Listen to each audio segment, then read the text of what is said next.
qajeelfama raawwii durgoo oolmaa muudamtootaa filatamtoota uummataa naannoo Oromiyaa fi hojjettoota mootummaa naannoo Oromiyaa irratti kaffaltiin akka taasifamuu fi seektaraalee naannoof leenjiin kenname.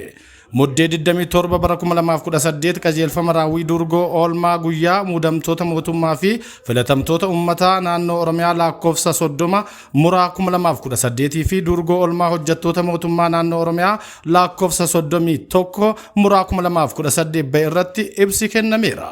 Qajeelfamni kunis kan kenname itti aantota seektaraalee naannoo Oromiyaa, Daayirektara Faayinaansii seektaraalee naannoo Oromiyaa, Daayirektara Karooraa seektaraalee naannoo Oromiyaa fi Daayirektara Oodiitii keessaa seektaraalee naannoo Oromiyaa jiranis kan kenname yommuu ta'u waliigala nama 208 kan hirmaachiseedha. Hoggantuun biiroo Paablik Saarviisii misooma qabeenya namaa Oromiyaa Aadde Kokkobee Didhaa waltajjii irratti baasii hojjetaan yeroo hojiif bobba'u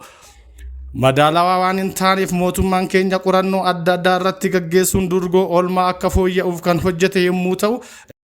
batee of eeggannoo akka fayyadaman dhaamaniiru. Kaffaltiin kaffalamus hanga hojiif barbaadameen akka ta'uu fi karooraa fi baajanni dhimma kanaan kan wal qabatu hordoffii bal'aa akka gochuu qabuu fi Daayirektarri Faayinaansii seektaraalee hundi xiyyeeffannoon akka irratti hojjetan jedhaniiru.